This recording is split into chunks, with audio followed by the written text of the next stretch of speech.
confianza, acaba de nacer nuestro segundo hijo y hablando con Humberto, mi esposo, que también es el director ejecutivo de la fundación, decíamos, nunca pensamos e imaginamos que nuestro hijo iba a nacer ya no en un país de una república democrática, sino que iba a nacer en un régimen autoritario, con un año de diferencia con nuestro primer hijo. En un año se perdió la democracia en México y es un poco de lo que quiero compartirles el día de hoy. Voy a compartir pantalla para platicarles sobre la reforma judicial, pero además, déjenme ver qué está pasando. Aquí está, compartir. Ahí ya todos ven.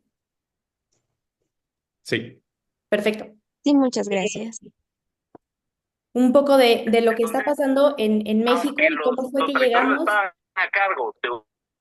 a la reforma judicial y cómo esta afecta definitivamente los principios en los que creemos, tanto ustedes como nosotros, en un sistema y en un país de una república, ¿no?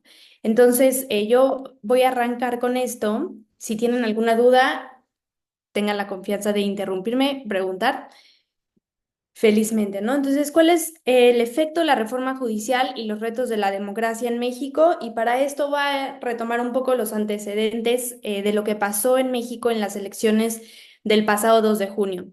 Fueron las elecciones más grandes que ha tenido el país en toda su existencia, porque se eligió al presidente de la República, se eligió todo el Congreso de la Unión, que son 500 diputados federales, 128 senadores, se renovaron 15 gubernaturas de los 32 estados de la República y con ellos, en la mayoría de los estados de la República, bueno, los 32 se renovaron los congresos locales, los ayuntamientos, entonces con los ayuntamientos pues se elige al presidente municipal, al síndico, a los regidores.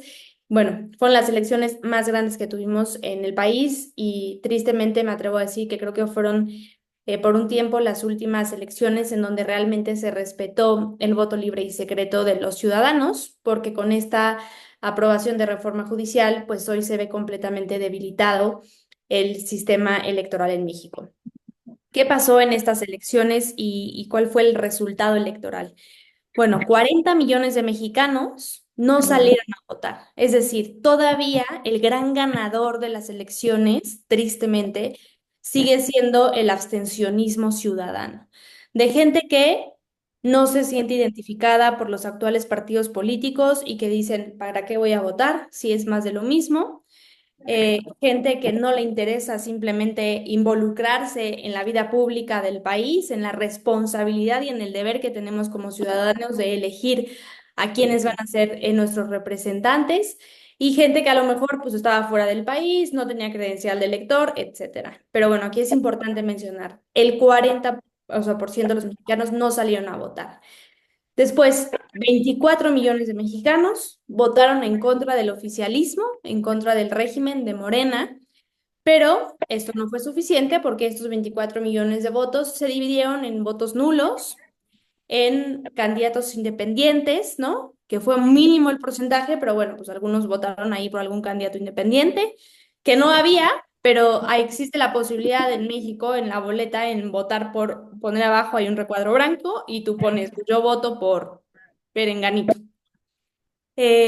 Por dos candidatos de oposición que existían, uno, Xóchitl Gálvez, representada por el Partido Acción Nacional, que era hasta hace poco el partido históricamente conservador, hoy ya no representa esos principios, por el PRI, que era el partido pues de centro izquierda históricamente, por el cual nació el PAN para sacarlo del poder, porque fue el partido que estuvo 70 años en el poder, y por el PRD, que es históricamente el Partido de Izquierda Socialista de México, es decir, una coalición representada por Chile, Mole y Pozole. O sea, teníamos a la izquierda, al centro izquierda y al PAN, que pues ya también hoy está un poco más al centro izquierda que a la derecha.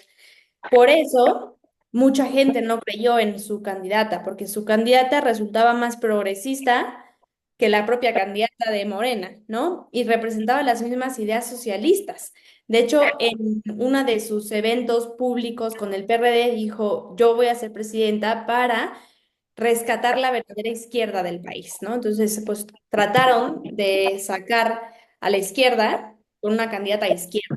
Evidentemente, eso no representa una alternativa para los ciudadanos. Y Movimiento Ciudadano con el candidato Álvarez Maínez, que fue un poco jugarle a un acuerdo con el gobierno para dividir el voto de la oposición. Gana Claudia con 36 millones de votos y no solamente ganan la presidencia de la República, sino que ganan la mayoría en la Cámara de Diputados, en el Senado, en los congresos locales, las gubernaturas. Es decir, fue aplastante el resultado electoral de Morena el pasado 2 de junio del 2024. ¿Qué factores creo que fueron los que sumaron a dar este resultado? Número uno, el número de programas sociales, que más adelante hablaremos sobre eso, elevado a nivel constitucional, donde el gobierno directamente entrega dinero a los ciudadanos por no estudiar y no trabajar, por ser mujer y trabajar, por ser mujer y no trabajar, por ser mujer y tener un hijo, por ser mujer y no tener un hijo, por ser adulto mayor, o sea, todo menos los hombres se vieron beneficiados en este país con el gobierno recibiendo una cuota mensual. Entonces, de ahí, Morena logra un voto duro muy importante de gente que sí o sí les iba a votar, porque era quienes les estaban comprando básicamente el voto. Porque además, con la amenaza, como buenos socialistas autoritarios que son, de si no comprobabas que habías votado por ellos, te retiraban el apoyo del gobierno posteriormente, ¿no? Segundo, por el apoyo que tienen con el crimen organizado, eso hay que decirlo y es una realidad. Morena opera y es una ala más del crimen organizado en México y eso pues les permitió financiamiento, les permitió poner a candidatos en muchos estados, en muchos municipios completamente financiados por el gobierno, por el crimen organizado que salía y amenazaba a la gente de que tenían que votar por ese candidato sí o sí. Es el país donde más de 60 candidatos fueron asesinados por el crimen organizado durante las elecciones, ¿no? Entonces, evidentemente, eso genera un ambiente de mucha inseguridad e incertidumbre de ciudadanos con miedo de salir a votar, porque ese día también el crimen organizado opera, ¿no? Y amenaza en tienes que publicar estos resultados, o si no votas por este candidato te mato, etcétera. Entonces, bueno, todo esto hizo que Morena nuevamente ganara las elecciones. ¿Cómo quedó la evaluación del gobierno? Si se fijan, al final, o sea, iniciamos el gobierno Andrés Manuel López Obrador con el 81% de aprobación, evidentemente fue bajando, subiendo, pero al final acabó con un 68% de aprobación, pues, por más malos resultados que tuvimos en todas las materias, económica, educación, salud, seguridad, medio ambiente, etcétera. El presidente sigue teniendo, bueno, el expresidente López Obrador salió con un porcentaje muy alto de aprobación ciudadana. Y eso también se ve reflejado en gente que pues decíamos, a ver, al final si la gente sigue creyendo en López Obrador y en Morena, le va a volver a votar, ¿no? Entonces, pues sí, evidentemente los resultados dieron esto, ¿no? Y la desaprobación, pues sí, evidentemente también fue creciendo, pero no creció lo suficiente como para que en las elecciones pasadas pudiera eliminarse a Morena del poder, ¿no? Entonces, bueno, esto es un dato que me parecía importante compartirles. La calificación del gobierno de López Obrador en los cuatro temas más importantes para la ciudadanía, pues es en economía, increíblemente, todavía está calificado en un 49% positivo, o sea, como muy bueno. Y yo creo que esto se ve reflejado porque hay que entender en dónde está parado hoy México en términos económicos. 50 millones de mexicanos, de los 120 millones de mexicanos que somos aproximadamente, viven en pobreza. O sea, el 50% de los mexicanos hoy viven en la pobreza y de ese 50% de mexicanos que viven en pobreza, el 10% vive en pobreza extrema. Es gente que no tiene que comer. O sea, no tiene dinero para llevar pan y agua todos los días a su casa.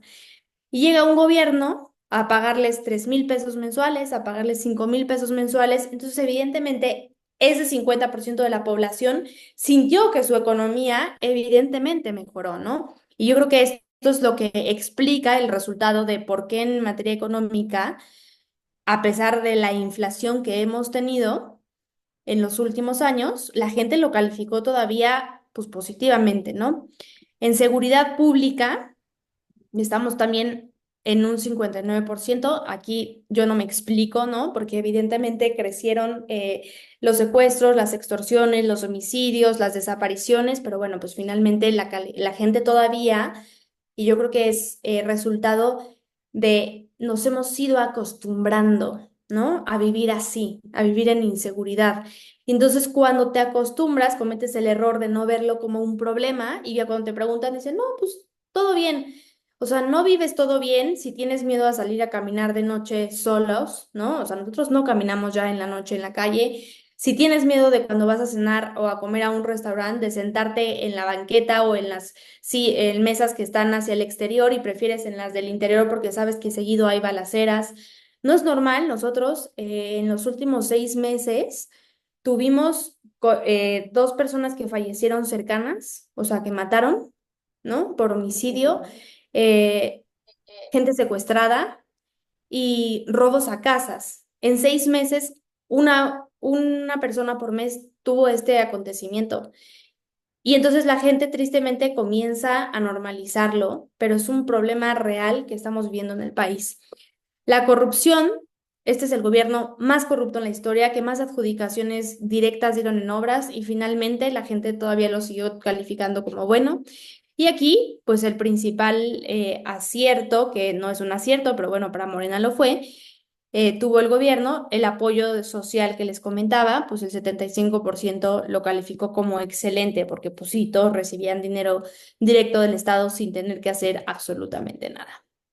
Ahora, ¿cuáles son los principales problemas del país? O sea, a pesar de que la gente no califica mal la inseguridad, de que la gente no calificaba mal la economía y que la gente no calificaba mal la corrupción, estos son los tres principales problemas que la ciudadanía también detecta en el país, ¿no? Evidentemente, número uno, la seguridad, segundo, el tema de economía y el tercero, el tema de corrupción. Aquí hay varias encuestas y bueno, otra de las encuestas igual sobre los primeros problemas de México, pues nos marca número uno, la inseguridad. Aquí cambia y en lugar de economía está corrupción, después desempleo y pobreza, pero pues que finalmente desempleo y pobreza podemos englobarlos dentro del tema económico del país. Estos datos se los quería compartir sí o sí, o sea, porque los homicidios en México cada día han aumentado. Con López Obrador había 94 homicidios diarios en el país, o sea, asesinaban a una persona cada 15 minutos en este país. Y con Claudia los números, pues parece que van a incrementar y o sea, van aumentando. Esta encuesta la publicaron el 8 de octubre y para el 8 de octubre Claudia tenía 8 días en el poder y ya tenía 566 homicidios.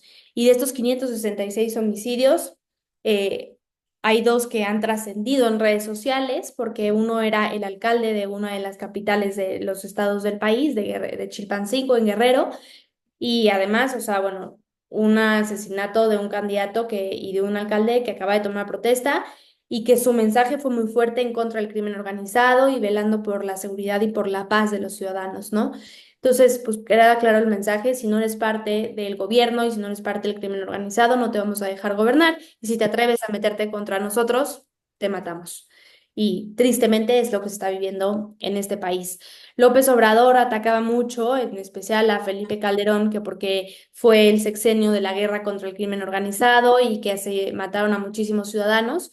Pero bueno, los números aquí no le jugaban en favor. Con Calderón no digo que haya sido un buen sexenio en homicidios, hubo 120.463 homicidios, pero con López Obrador fueron 199.621 homicidios y hay que decir que en realidad fueron más, pero lo que este gobierno hizo fue eliminar a los desaparecidos. En México, el número de desaparecidos después de cierto año pasaba a las gráficas de homicidios, porque pues si no se había encontrado en 2, 3 años, evidentemente la persona muy probablemente había sido asesinada. López Obrador eliminó eso y entonces hoy ya no se contemplan a estos desaparecidos con los homicidios, pero si nos vamos al número de desaparecidos que hay en el país, tenemos más de 500.000 desaparecidos. Entonces, realmente este número está disfrazado por el propio gobierno, ¿no? Entonces, pues aquí el por qué, el principal problema es de seguridad. ¿Cómo queda el panorama político para Claudia Sheinbaum? Bueno, pues las gubernaturas. En México cuenta con 32 estados. contemplando además la capital.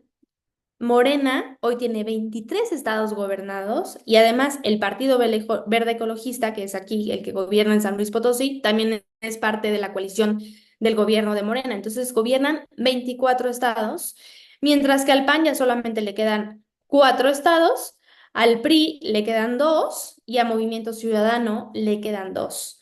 Es decir, tienen la mayoría de los estados. ¿Qué les da esto? Pues todo el control económico, todo el control político, todo el control social, ¿no?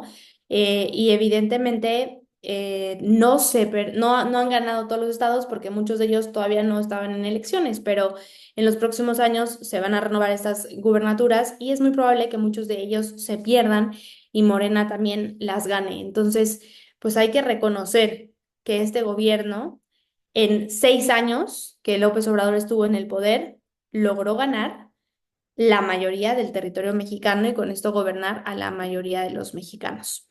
Y en los congresos locales, lo mismo. Morena ya tiene la mayoría de los congresos locales, 26 más uno del Partido Verde Ecologista, 27, ¿no?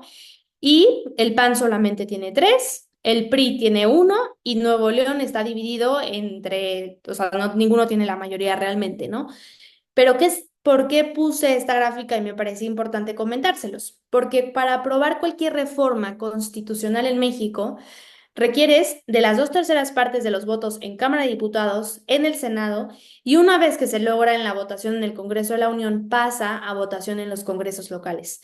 Necesitas la aprobación de 17 congresos locales para que realmente pueda ser una reforma constitucional. Morena tiene 27 congresos locales y tiene la mayoría y las 2/3 partes en el Cámara de Diputados y en el Senado. Es decir, pueden aprobar cualquier reforma constitucional que quieran. El poder legislativo hoy ya no es un contrapeso en la división de poderes porque tiene la mayoría absoluta del mismo poder ejecutivo.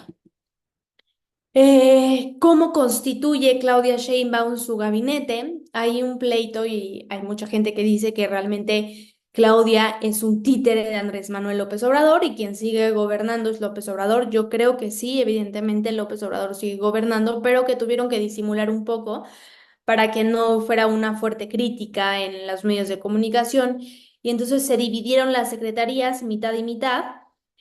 Todas las secretarías que están relacionadas con un tema meramente político, el secretario fue designado por López Obrador. Las que tienen que ver con medio ambiente, ciencias, energía, temas que a Andrés Manuel López Obrador no le importan, fueron nombradas por Claudia Sheinbaum y los temas de seguridad y de economía se dividieron mitad y mitad. Pero aquí queda claro que realmente en los temas políticos, en los temas de operación del país, quien sigue gobernando es López Obrador y a Claudia le dejó las secretarías que no le importan para que ahí pudiera tener un voto de decisión y decir que no es López Obrador quien sigue gobernando. Y este factor es el más importante. Morena ya está trabajando las elecciones del 2030 y aquí es en donde queda claro quién sigue gobernando y es López Obrador, porque resulta que la nueva presidente de Morena y el nuevo secretario general de Morena son gente completamente leal a López Obrador. María Luisa Alcalde fue la última secretaria de Gobernación con López Obrador y resulta que el secretario del quien va a organizar todas las elecciones internas del partido, quien define cargos dentro del partido, las candidaturas, etcétera, es el propio hijo de López Obrador. Es muy probable que en el 2030 veamos en la boleta a este sujeto, Andrés López Beltrán, el hijo de López Obrador. Están encaminados para perpetuarse en el poder. Empieza Claudia además con reformas constitucionales que ya les digo, ya tienen todo para aprobarlos, muy trascendentales para la República Democrática del país. La reforma al Poder Judicial, que ahorita vamos a profundizar en ella. Se aprobó también la reforma de derechos a pueblos indígenas y afroamericanos, la militarización del país, que esta no voy a profundizar, pero brevemente les comento. López Obrador desapareció a la policía civil y creó una Guardia Nacional supuestamente civil, pero tenía ya ciertos toques militares.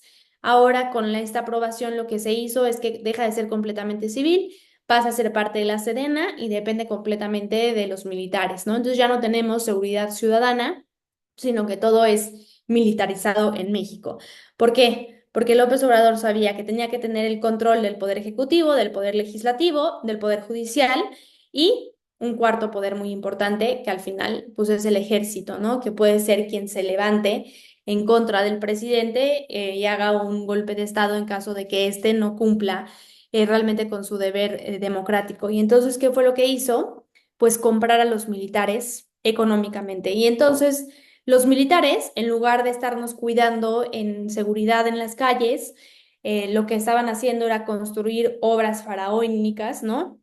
El aeropuerto, las refinerías, el Tren Maya, o sea, las obras más importantes del país quedaron en manos de los militares. El control de las aduanas en el país, qué pasa, qué no pasa, qué se detiene, qué no se detiene, está otra vez en manos de los militares, de ciertos militares que están recibiendo muchísima corrupción, pero que López Obrador aseguró comprar.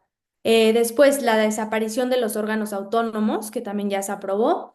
Y con esto, pues nos quedamos sin órganos e instituciones constitucionales independientes que fungieran como también un contrapeso al poder ejecutivo. Y entre ellos hay uno que está pendiente, pero que claramente van hacia la destrucción de este, es el Instituto Nacional Electoral. López Obrador intentó destruir el Instituto Nacional Electoral, no lo logró porque no tenían los votos en el Congreso, pero pues ahora que los tienen, seguramente van hacia allá.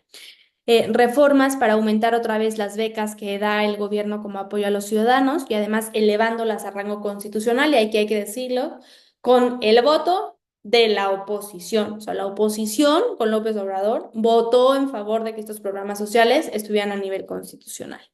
Después, todo el tema de feminista, o sea, igualdad sustantiva, brecha salarial, y ya más adelante también entraré un poco en esto. Reformas secundarias al Poder Judicial, que también ya fueron aprobadas, y esta también todavía está pendiente, pero en los próximos días lo estaremos viendo aprobada. Van a presentar una reforma para eliminar la reelección. En México se pueden reelegir los diputados, los senadores y los alcaldes, y para reducir el número de representantes en los congresos. Aquí, ¿cuál es el engaño? Todo el mundo dice, gastamos muchísimo pagándole a 500 diputados y a 128 senadores. Vamos a reducir el número. La gente dice, no, sí, buenísimo, es necesario reducirlo.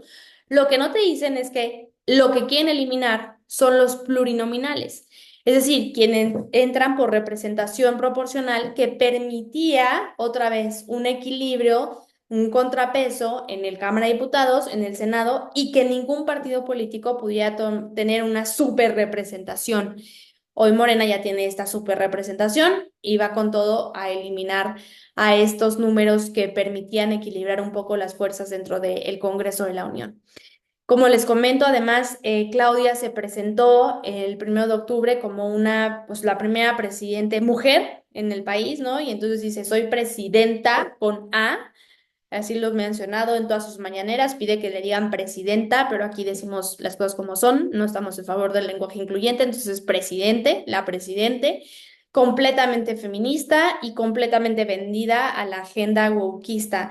Entonces, ¿qué vemos aquí? Bueno, va a impulsar nuevos derechos para toda la comunidad LGBT, trae muy fuerte el tema de igualdad sustantiva, el tema del aborto a nivel constitucional y además estratégicamente lo que han hecho es no presentarlo primero a nivel federal, sino que lo empezaron a presentar las iniciativas en congresos locales.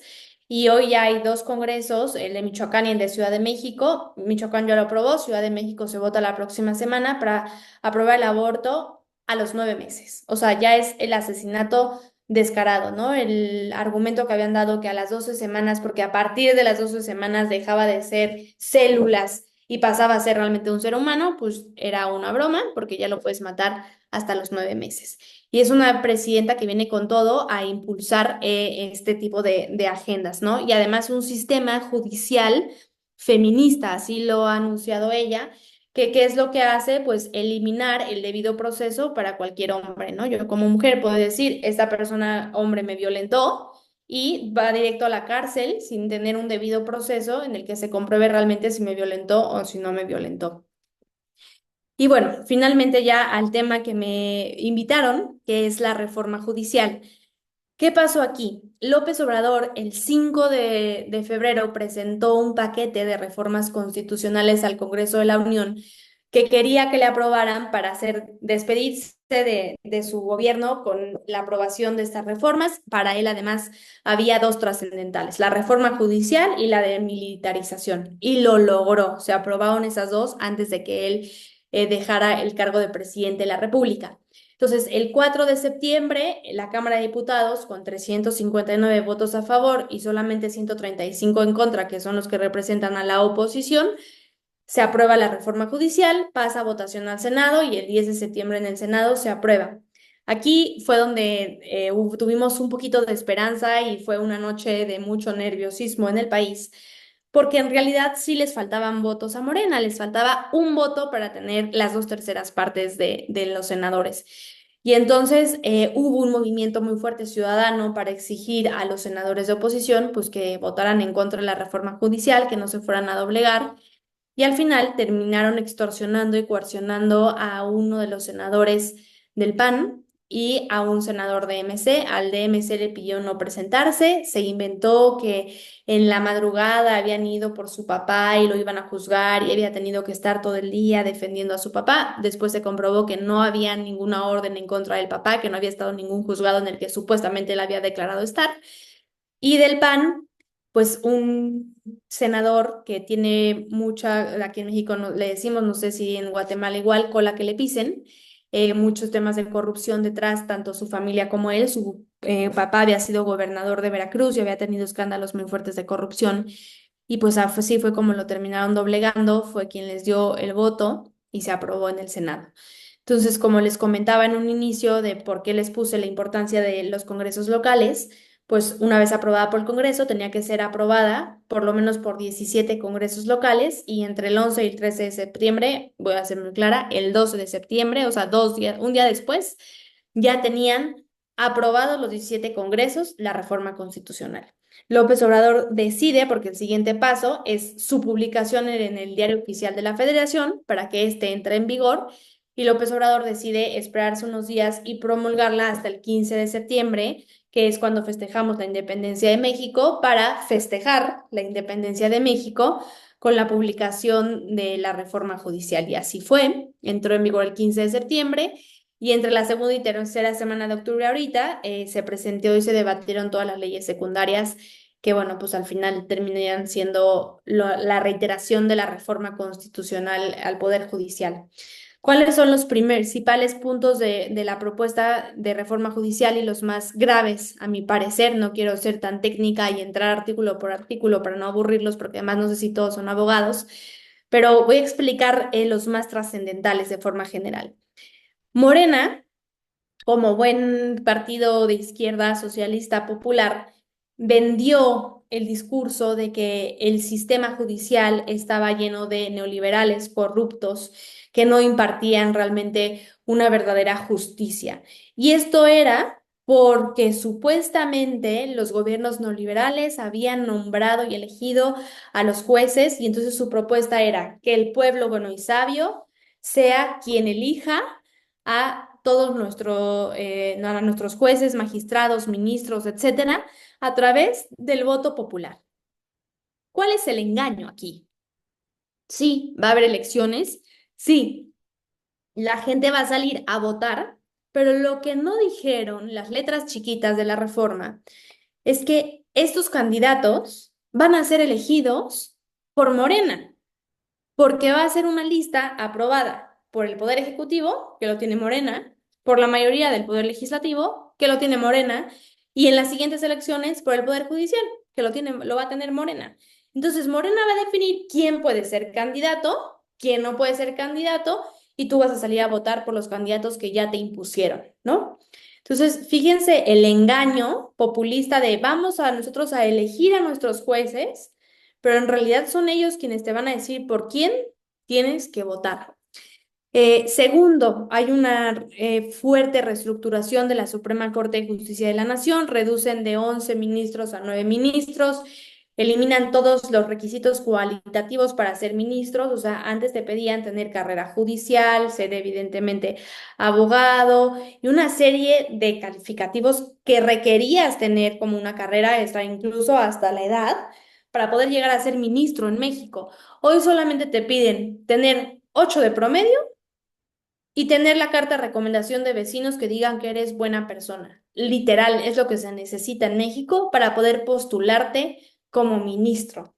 Hicieron también una reducción de los años que mantenían en el cargo los ministros. Antes eran 15, ahora van a ser solamente 12. Y se eliminan las salas. La Corte operaba a través de un pleno y después de dos salas, una que llevaba todo lo civil administrativo y la otra encargada de lo penal. Hoy ya no hay dos salas, solamente va a operar en un pleno, ¿no? Pues bueno, pues hay un debilitamiento muy fuerte a la Suprema Corte de Justicia de la Nación, que es el máximo tribunal de justicia en México. Después desaparecen el Consejo de la Judicatura, que finalmente servía como un órgano interno de control y que cuidaba que no hubiera corrupción interna en el Poder Judicial. Y bueno, finalmente se lo eliminan y lo pasan a crear como un Tribunal de Disciplina Judicial, entiéndase con todas sus letras, el Tribunal de Inquisición Judicial. Porque resulta que quienes conformen este Tribunal de Disciplina Judicial van a poder vetar del cargo, sancionar e incluso mandar a la cárcel a aquel juez, magistrado o ministro que emita una sentencia en contra del gobierno. Es decir, si no les parece la sentencia que emitió, van contra él. O sea, es la persecución, ¿no? De cualquier juez, magistrado o ministro que pudiera llegar a colarse en las listas y que pudiera llegar a ser de oposición. Quieren el control total del Poder Judicial para que la justicia sirva en favor de Morena, en favor del crimen organizado y en lugar de ser el poder encargado de impartir justicia en el país, pues va a ser también el poder encargado de impartir censura en contra de quien piense distinto al actual gobierno. Y hay que decirlo con todas sus letras, es lo que buscaron con esta reforma judicial. Cuatro, la terminación de todos los nombramientos vigentes, o sea, de un día para otro la Corte se va a quedar sin ministros y vamos a elegir a todos los ministros nuevos y pues con esto magistrados, jueces, etcétera. Entonces, es decir, logran el nombramiento total de todo el Poder Judicial y por tanto todo su control, o sea, no fue ni siquiera un tema transitorio. Por ejemplo, en México les comentaba, la Corte duraban en su cargo 15 años, pero no todos se renovaban cada 15 años. O sea, este año se eligió a un ministro, bueno, no está el pasado. Y así iban de manera pues progresiva cambiándose, no todos de un día para otro. No, ahorita sí son inmediatamente todo el Poder Judicial, ¿no? Entonces, este proceso electoral extraordinario inicia ya en el 2024 porque el Senado ya tuvo que emitir la convocatoria para la elección de los magistrados y de los jueces. Las elecciones van a ser en junio de 2025. Como les comentaba, pues se va a elegir al 100% de los ministros de la Corte, magistrados faltantes de la Sala Superior del Tribunal Electoral del Poder Judicial. Ojo, aquí es el único que no van a cambiar todos, pero porque ya la mayoría del Tribunal Electoral está vendido y comprado completamente por Morena, todos los magistrados de distrito y todos los jueces locales, ¿no?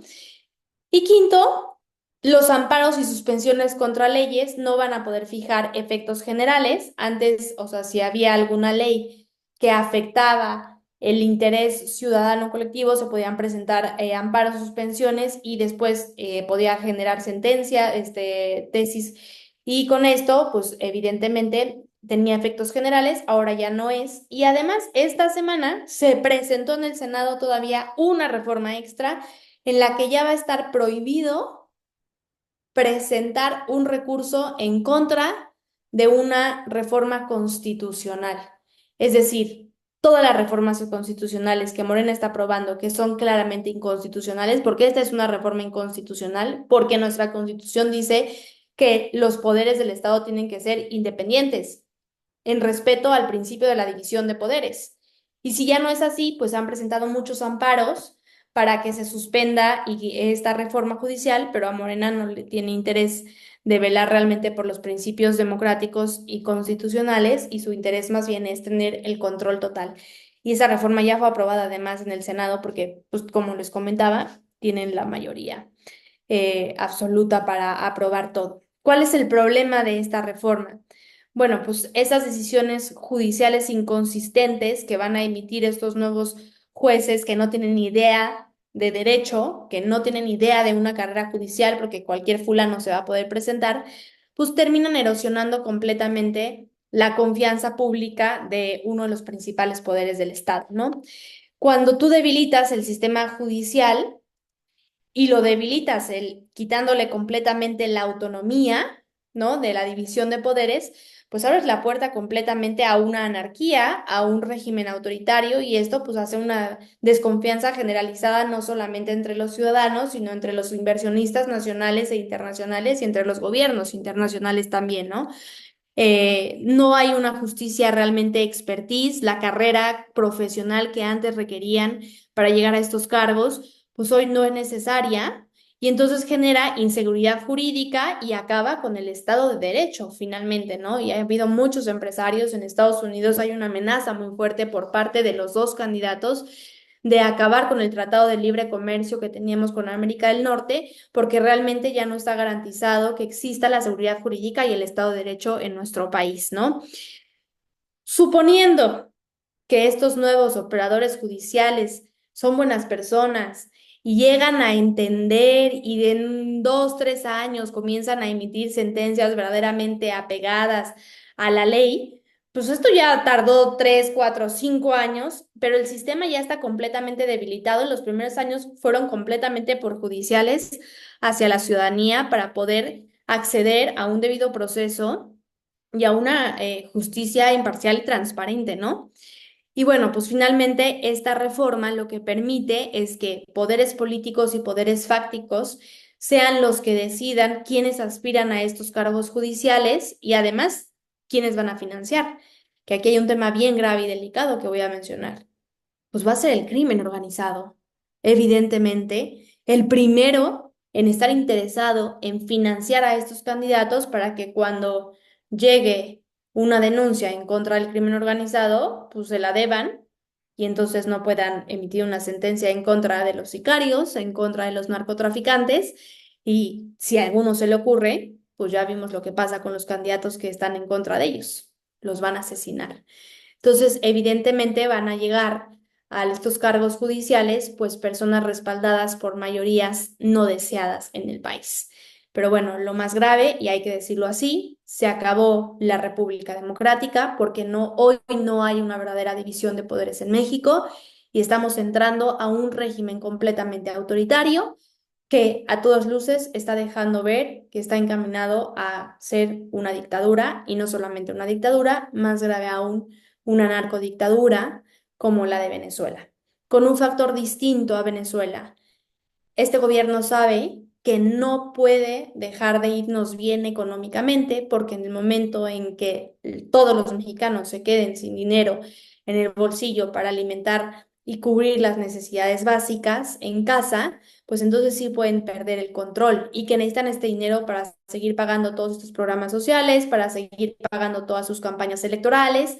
Y entonces entramos a un régimen autoritario al estilo China en donde cuidan la parte económica, tú volteas a ver a China y dices, oye, pues en economía son casi, casi más capitalistas que nosotros, ¿no?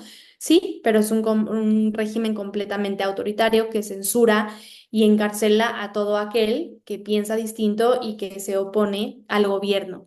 ¿Cuáles son los contrapesos que existían al régimen de Morena y que hemos ido perdiendo y algunos están en veremos? Uno era el Poder Judicial, o sea, es una realidad que López Obrador logró aprobar varias reformas en el sexenio pasado y que estas reformas en lo legislativo aprobadas fueron paradas a nivel constitucional por el Poder Judicial. Es decir, fue la piedra en el zapato de López Obrador y entonces dijo, pues va la reforma judicial para acabar el Poder Judicial y nosotros tener también ese control. Los órganos autónomos que ya les comentaba. Después están los medios de comunicación, que hay algunos valientes que han alzado la voz en contra de este gobierno, pero ha habido una serie de amenazas y han ido despidiendo a muchos periodistas que fueron una voz muy dura en contra del gobierno. La inversión extranjera, ¿no? Al final decían, oye, a ver, Estados Unidos va a presionar para que no se apruebe la reforma judicial, porque al final tienen la mayor inversión extranjera en México. Bueno, pues ya también no les importó y entonces evidentemente hay mucha inversión que se va a comenzar a ir del país. la propia inversión nacional. Hay muchos mexicanos que tristemente después del resultado de las elecciones esperaron a ver qué pasaba con la reforma judicial y una vez aprobada la reforma judicial están buscando a dónde sacar sus capitales y comenzar a invertir fuera de México. El sector empresarial, que había sido y puede ser una voz realmente de oposición al gobierno, pero tristemente los tienen a la mayoría de ellos amarrados, pues por temas de corrupción, de pago de impuestos, etcétera. Entonces, en el momento en que uno se atreve a alzar la voz en contra del gobierno, pues les llega el SAT y les dicen, oye, o te callas o mira lo que tengo en contra de ti. O te callas o me pagas los millones de pesos que debes. Entonces, bueno, pues está en veremos si el sector empresarial puede ser un contrapeso o no. Realmente hoy solo existen dos contrapesos reales al gobierno. Uno es la sociedad civil organizada, ¿no? Y evidentemente por eso viene varias reformas también muy fuertes para comenzar a censurar redes sociales a quienes están en contra de este gobierno, a limitar las donaciones que pueden recibir instituciones como las nuestras, ¿no? Y bueno, una persecución también muy dura en contra de estas instituciones que sí han sido una voz fuerte y contundente en contra del gobierno de López Obrador y ahora en contra del gobierno de Claudia. Y finalmente el sector religioso, ¿no? Hay que reconocerlo y hay que decirlo. El sexenio pasado los sacerdotes fueron muy valientes en defender a la ciudadanía del crimen organizado y del gobierno autoritario que estábamos viviendo y se fueron en contra del gobierno muy duro y exigían el respeto a los principios democráticos. Y entonces, ¿qué está pasando? En esta semana asesinaron a uno de los sacerdotes que había sido un verdadero guerrero en Chiapas, ¿no? Que es además vecino de ustedes, en contra del crimen organizado y lo asesinaron. Entonces, pues, ¿qué es lo que pasa? Empiezan a generar este miedo en contra de la poca oposición que hay, en contra de estos verdaderos contrapesos para decir, mira lo que somos capaces de hacer, entonces mejor calladito te ves más bonito. Pues México pasa por un momento muy difícil, pero lo que nos queda es la entrega total del compromiso cívico ciudadano, de volver a construir una verdadera república democrática, de defender nuestros principios y de trabajar por este gran país que nos había dado todo y al que le debemos absolutamente todo. Estamos convencidos de que no existe mayor honor que trabajar por eso, que defenderlo y bueno, a ver, aquí meto un poco a la primera pregunta inicial, ¿cómo nace Patria Unida? Yo, como se leyó en mi semblanza, había trabajado toda la vida en la política y estaba en un partido político, pero me fui porque ese partido dejó de defender ciertos principios en los que yo creía. Y un día regresando a casa, cuando todavía trabajaba en el Senado, lloraba de la preocupación y de la angustia de ver que este país no tenía mucha esperanza con Morena y con una oposición pues muy tibia, ¿no? En lugar de ser una oposición realmente valiente. Y entonces Humberto me dijo, guapa, entiendo perfectamente ese dolor, ese miedo, esa frustración, pero es que ya van muchas veces que llegas llorando a casa y llorar no va a solucionar nada. Chance es momento de hacer algo distinto. Entonces yo dije, uy, pues sí, tiene razón. Le dije, órale, pero vamos a hacer algo distinto juntos, ¿no? Entonces empezamos a hacer un análisis de qué era lo que estaba pasando en el país y qué se necesitaba. Nos dimos cuenta que pues, los líderes que estaban en los espacios de toma de decisión era gente que ya no vivía conforme a la virtud, ¿no? Que tenían mucha cola que le pisaran y que por eso al final el gobierno los terminaba doblegando. Es decir, no era gente que había vivido en congruencia y en dignidad de sus principios, y cuando tú pierdes eso, entonces no eres capaz de defender realmente lo que dices que crees, porque te van a terminar doblegando. Entonces, ¿por qué llegaron estos tipos, de esta gente a esos cargos? Porque se dejó de formar.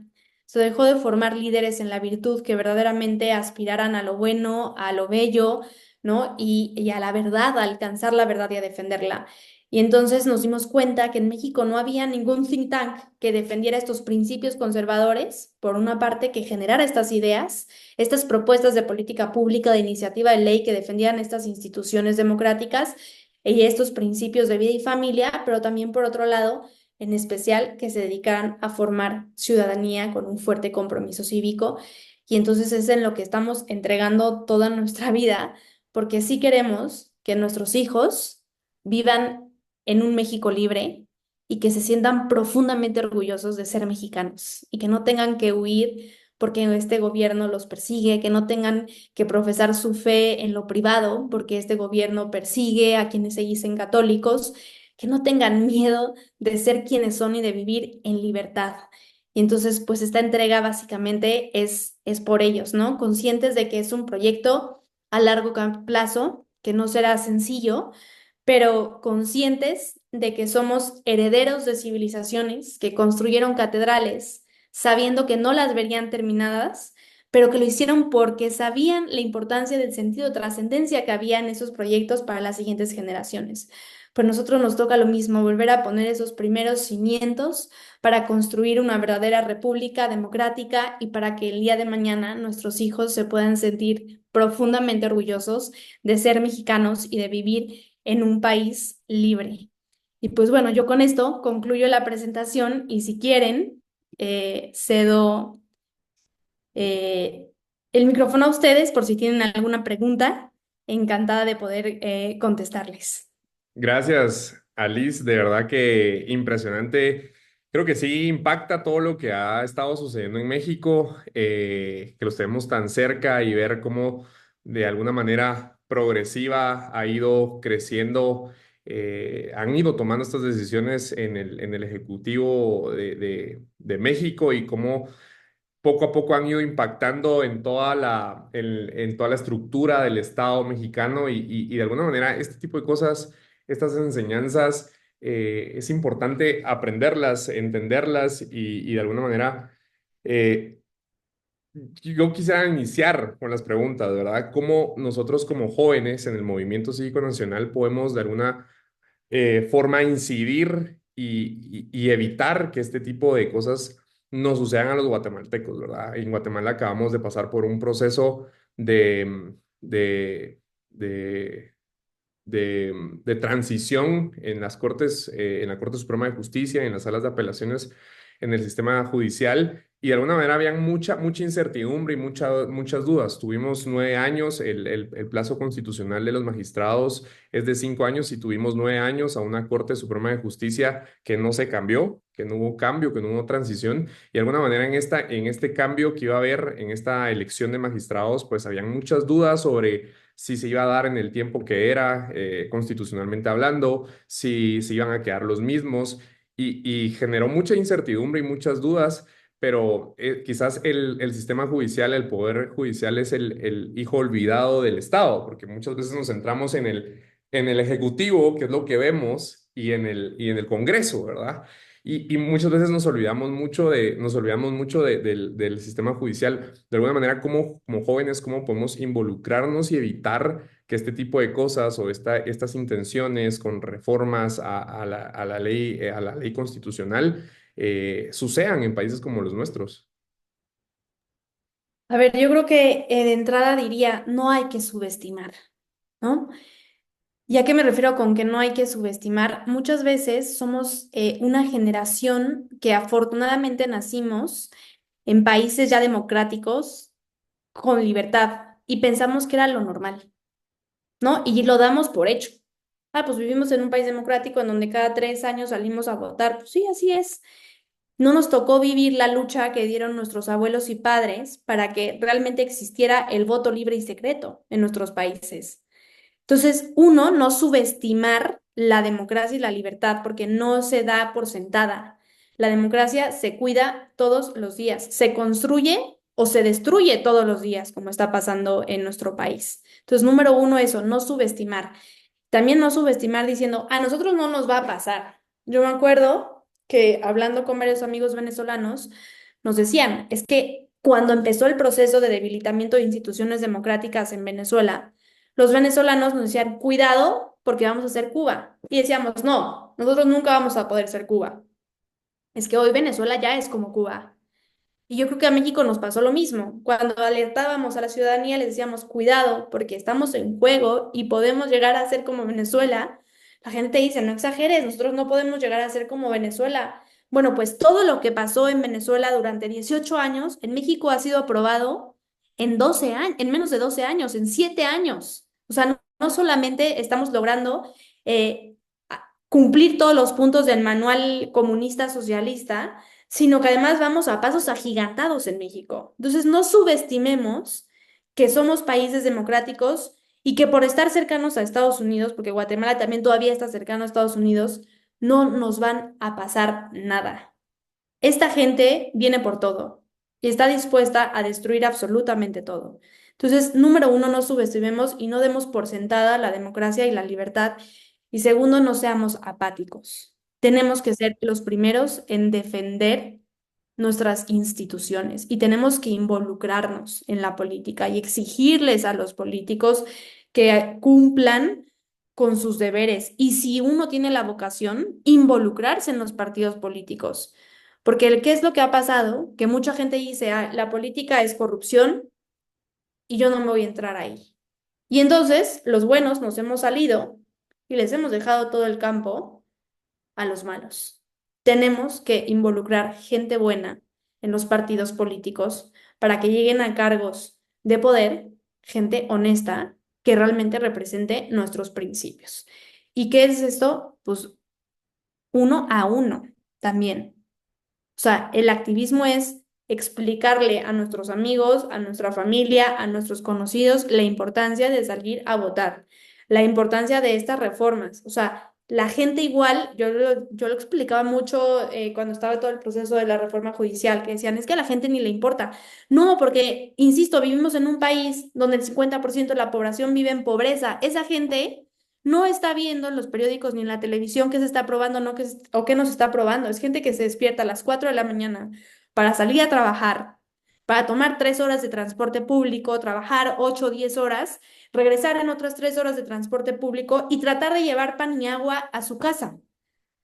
Entonces, si no resolvemos también de fondo estos problemas ciudadanos que nos competen a todos, no podemos esperar a que las cosas cambien. Y a esa gente hay que explicarle, o sea, cuando te la encuentras con el señor que te limpia el coche, con el del cerillo en los supermercados, los que hacen la limpieza en tu casa, etcétera, pues es un poco explicarles lo que está pasando y las consecuencias que tiene el votar por este tipo de candidatos, ¿no? O sea, creo que también ese es eso. O sea, uno, no subestimar; dos, ser activos; y tres, en esa ser activos, entender que la democracia se construye todos los días y dependerá de que nosotros también en el uno a uno vayamos fomentando ese amor y ese compromiso cívico por nuestras patrias.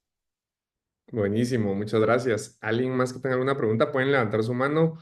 Creo que aquí tengo un par. Vamos a ver quién levantó su mano. Ok. Crista. Crista tiene su mano levantada. Ahí está.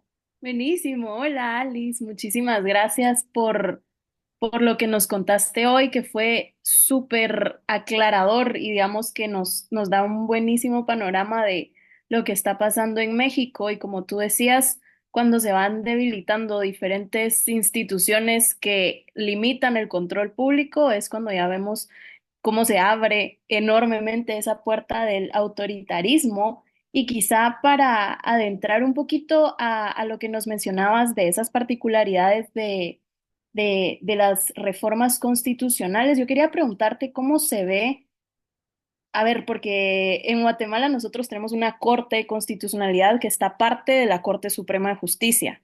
En México entiendo que no hay una Corte de Constitucionalidad, sino que esos temas se ven dentro de la Corte Suprema. Entonces, tal vez si nos puedes explicar tú, ¿hay algún otro camino legal o ya vemos que está totalmente tomada esa parte para poder hacer como un revés constitucional o poder interpretar verdaderamente la Constitución para que se cumpla con la división de poderes? Desafortunadamente era el único camino existente. Podía haber alguna estrategia jurídica de defensa de derechos humanos a través de organismos internacionales, ¿no? Y por los tratados internacionales que México tiene celebrados. Y con esta última reforma que presentaron esta semana, lo que se prohibió fue que la ciudadanía pudiera presentar algún recurso a nivel nacional o internacional en contra de cualquier reforma constitucional en nuestro país, ¿no? Y quitaron de rango a los tratados internacionales. O sea, nosotros en el 2001 y en el 2011 en el 2011 principalmente una reforma muy fuerte con muchos problemas. O sea, no estoy a favor de esa reforma de derechos humanos porque convertimos ahora en derecho humano hasta el derecho a tener internet, ¿no? Y eliminamos además todos los deberes. Pero bueno, lo que pasó aquí es que los tratados internacionales en materia de derechos humanos tenían el mismo rango que jurídico y jerárquico que la Constitución. Entonces ahí lo que te permitía es que si el Estado no respetaba este derecho constitucional que teníamos, podíamos impugnar en algún tribunal internacional. Y con esta nueva reforma aprobada ya no existe esa posibilidad. Han eliminado todo camino jurídico para defendernos frente a este gobierno autoritario. O sea, vienen absolutamente con todo a controlar y a censurar a la oposición, tristemente. O sea, hoy ya no hay un camino de salvación en ese sentido. O sea, lo que podría pasar, la única forma es que en 3 años que la Cámara de Diputados tiene otra vez elecciones, porque los diputados solo duran 3 años, la oposición ganara las 2/3 partes de los votos necesarios y presentaran una reforma constitucional que revirtiera esta actual reforma, ¿no? Y que Morena no tuviera los votos y se aprobara, pero pues lo veo honestamente muy complicado porque yo sí detecto que no hay por parte de los partidos políticos una verdadera autocrítica y un entendimiento de lo que está pasando en el país y siguen en el mismo canal que llevan en los últimos 6 años, administrando la derrota, velando por sus propios intereses, ¿no? Cuidándose de llegar a la cárcel por los temas de corrupción que tienen y pues vendiendo y entregando completamente a nuestro país, tristemente. Perdón Gracias. por ser tan pesimista, ¿verdad? Pero No, pero pues buenísimo, creo que sí nos... de mi modo hay que ser realistas. No sé si alguien más tiene alguna pregunta, la pueden escribir, pueden levantar su mano. Doménica, por ahí. Hola, ¿qué tal, Alice? Mucho gusto. La verdad que me gustó muchísimo cómo explicaste la situación. Tengo algunas amigas mexicanas que son abogadas, pero creo que el problema es tan grande que, digamos, la raíz al final no se sabe exactamente cuál fue. Y también como eso nos hace hacer mucha conciencia, porque como tú dices, día a día, uno sin darse cuenta llega a un punto como ya de sin vuelta atrás y hay que esperar 3 años para ver qué pasa. Pero tal vez mi pregunta es como un poco más personal y yo también estudié Derecho, igual que Luis Pablo, pero como abogada o como abogado, digamos, ¿cómo se maneja esa impotencia o de qué forma uno puede como seguir teniendo la esperanza de que las cosas cambien, ¿verdad? Porque, digamos, acá nos hemos estado quejando mucho de todo este proceso de elección de cortes, pero realmente también, como tú dices, la verdad que ahora valoro que a pesar de que hayan existido problemas, las cosas esta vez sí se dieron como tenían que darse, ¿verdad? Entonces, como esa es más mi pregunta, como cómo mantener eh, como esas ganas de seguir luchando por el país, a pesar de que se ve como tan negro el panorama. A ver, yo creo que mucho habla y regreso a con lo que concluía el compromiso cívico, ¿no? Cuando realmente amas a tu país y entiendes que te ha dado todo y que somos herederos de un pasado, de gente que sacrificó mucho para entregarnos un país de libertad, un país de democracia en el que afortunadamente nos tocó nacer y vivir. Entonces te sientes corresponsable y sabes, te sientes, bueno, yo siento y digo, una virtud de los conservadores es la gratitud, ¿no? Somos agradecidos con esas generaciones que entregaron todo para que tuviéramos un país libre, pero sabemos que no nos pertenece, que este país también es para las siguientes generaciones y por tanto somos responsables de dejarlo mejor de lo que nos tocó. Entonces, yo digo, pues si realmente amamos a nuestro país y nos sentimos orgullosos, en este caso de ser mexicanos, pues tenemos que estar dispuestos a dar la batalla hasta donde tope por mantener este país libre y este país democrático que había logrado en los últimos años pues estar en las principales 20 economías del mundo, ¿no? Y ser ejemplo para muchos. Y creo que también aquí un mensaje bien importante que veo yo es, tenemos que involucrarnos como profesionistas en todos estos tipos de proyectos que atacan a una profesión en concreto. Por ejemplo, en el sexenio de López Obrador se atacó mucho al sector salud y tú solamente veías manifestándose en la calle a los médicos. Yo decía, es que tenemos que estar ahí, los abogados, los arquitectos, o sea, cualquier profesionista apoyando a los médicos, porque hoy son ellos, pero mañana van a ser los otros. Y sí, efectivamente, hoy son los abogados, los afectados, ¿no? Y afortunadamente sí hubo un levantamiento ciudadano muy fuerte, pero principalmente encabezado por quienes trabajaban en bueno, y trabajan en el Poder Judicial y los estudiantes de derecho, ¿no? Porque entendían más que nadie las consecuencias de esta reforma. Pero es eso, saber que este país está compuesto por todos y nos necesitamos de todos. Entonces, cuando se ataca a uno, tenemos que estar defendiéndolos porque hoy son ellos, pero mañana pueden ser nosotros, bueno, podemos ser nosotros, ¿no? Entonces yo creo que pues por ahí va un poco la respuesta y no perder la esperanza, ¿no? Al final del día, sí, vienen tiempos muy complicados, pero yo le digo a la gente, miren, hay de dos, sentarnos a llorar, ¿no? O decir, agarrar el camino fácil y decir, pues muchas gracias, yo ya aquí voy todo por perdido y me voy del país o asumir la responsabilidad que tenemos de rescatarlo y de construir y ser, yo creo que justo son en los tiempos de barbarie y de crisis en donde nacen las nuevas generaciones de líderes que rescatan y que construyen grandes estados, ¿no? Y creo que, pues, veámonos desde ese lado positivo. Tenemos la oportunidad de ser esa generación que se sienta orgullosa de haber rescatado a su país y de poderle entregar a las futuras generaciones un país de libertad. Muchas gracias.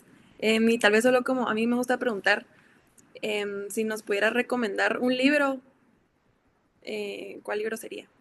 Esa es mi última pregunta. ¿Qué libro les recomendaría? Estoy justo ahorita leyendo un libro que se llama Ejecutoria de Enrique García Máquez y habla un poco justo de los líderes que requiere este nuevo mundo y en especial de la nobleza de espíritu que tanta falta hace en los ciudadanos para defender lo correcto. Así que si hoy yo pudiera recomendar un libro, es ese, Ejecutoria de Enrique García Máquez. Gracias. Gracias. De nada.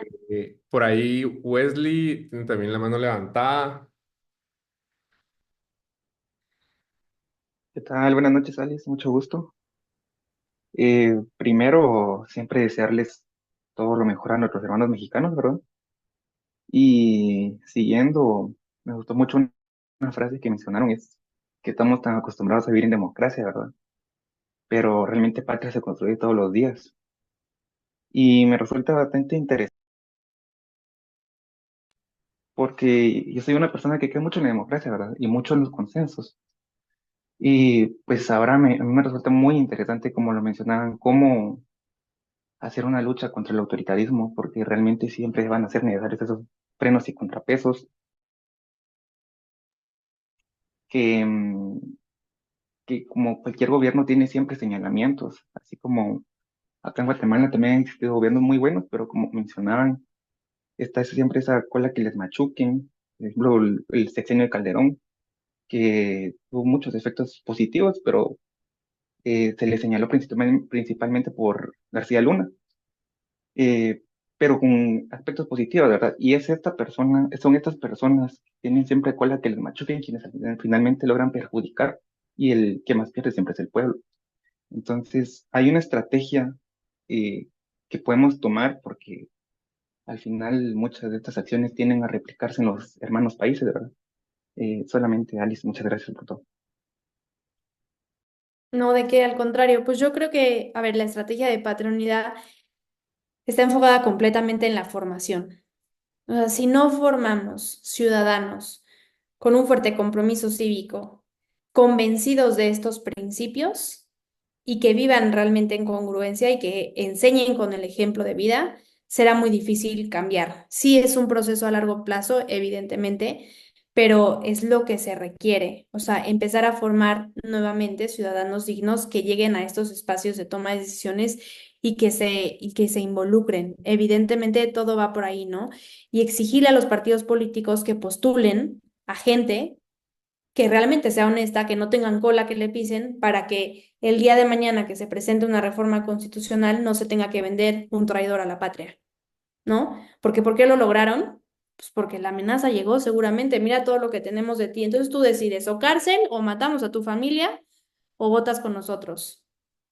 Pero así como eligieron a este senador, yo les puedo asegurar que tienen a otros 20 enlistados. Entonces, un poco es eso. ¿Y qué requerimos como ciudadanía? Exigir a los partidos políticos aspirar a máximos, porque nos hemos ido conformando con los mínimos y esta mediocridad y esta tibieza de mínimos ha hecho que la política se aleje de la virtud. Y cuando tú alejas la política de la virtud y de la perfección, es imposible realmente construir el bien común. Y entonces es cuando se abre el espacio a este tipo de regímenes autoritarios. Muchas gracias. De nada. Gracias. Por ahí en el chat también había una pregunta. Dice Mariana Gracioso, muchas gracias Alicia y MCN por la conferencia. Alicia, ¿cómo ves el futuro de México? ¿Crees que esto se pueda revertir? Muy complicado. Se puede revertir, sí, pero yo creo que hay que ser conscientes de que es un proceso a largo plazo. O sea, yo creo que Morena llegó para quedarse en el poder por lo menos unos 20 30 años más, ¿no? Entonces, habrá que comenzar a ser estratégicos, ¿no? En las decisiones que se toman por parte de los partidos políticos de oposición, por parte de la sociedad civil y comenzar a trabajar unidos, ¿no? Para poder comenzar a dar pasos asertivos que nos permitan en un futuro, pues, revertir lo que hoy está pasando en México y no ser ingenuos o mentirosos y tratar de engañar a la ciudadanía diciéndoles que tenemos la solución y que en 3 años las cosas van a cambiar, porque eso simplemente termina cansando a la ciudadanía, ¿no? O sea, hay que ser sinceros. El panorama no es fácil, tenemos todo en contra y en 3 años no tenemos la fuerza ni la estructura para revertir la mega ola que representa hoy Morena. Pero si proyectamos a largo plazo y nos encaminamos hacia allá, creo que sí hay un poco de esperanza. Gracias. También por ahí Oscar Méndez también tiene la mano levantada. Oscar. Sí, ¿qué tal? Buenas noches. Yo tengo una pregunta. Por ejemplo, no sé si has podido estudiar la relación del gobierno guatemalteco y mexicano bajo ese contexto y si hay algunas similitudes. No, ahí sí desconocería, la verdad. No te voy a mentir,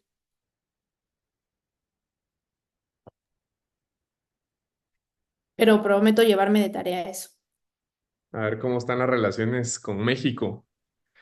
No sé si alguien más tiene alguna pregunta, pueden levantar la mano, pueden abrir su micrófono y hacer preguntas. Y si pues no hay más preguntas,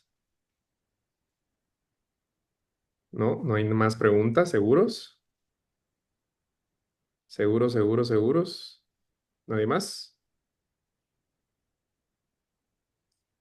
Bueno, entonces si no hay más preguntas, pues agradecerte, Alice, por tu tiempo. De verdad que estamos muy agradecidos con la oportunidad de compartir tiempo contigo, de tu experiencia, tu aprendizaje en este proceso que ha estado viviendo México y que de verdad nos motivas mucho con eso que mencionabas, de que muchas veces tomamos por sentadas algunas libertades y somos generaciones que quizás no hemos vivido represiones, no hemos vivido persecuciones, no nos han coartado nuestra libertad de alguna manera y quizás no tenemos como esa noción de qué es eso y no vemos esas amenazas que puedan resultar de gobiernos autoritarios, de gobiernos populistas y creo que es sumamente importante este tipo de conversaciones, este tipo de diálogos y este intercambio de ideas y de conocer el contexto de lo que están viviendo los mexicanos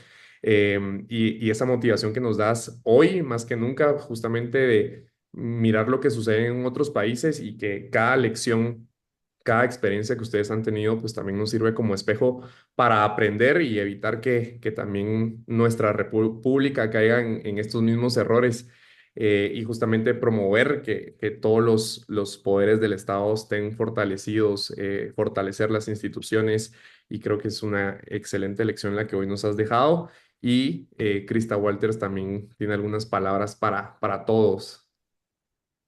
Buenísimo, gracias Pablo. Y de verdad me sumo a ese agradecimiento que te hacíamos, Alice, por tomar este tiempo de poder explicarnos lo que está pasando en México con el lujo de detalle que nos diste y de una manera muy explicativa y que era fácil de seguir. Creo que todos los que están conectados, ya sea integrantes, pero público que también se logró inscribir a este webinar, se lleva muchísimas lecciones más allá de lo que aprendimos de la reforma constitucional o de la reforma judicial, y es algo que venimos hablando de muchísimo tiempo y que es lo que dio vida a Patria Unida, de cómo podemos unir fuerzas, unir todo lo que podemos. Si tú estás en México, nosotros en Guatemala, pero nuestros amigos en Venezuela, en Costa Rica, en todos los demás países, cómo podemos tener una excelente red, no solo para compartir lo que nos pasa, sino compartir cómo podemos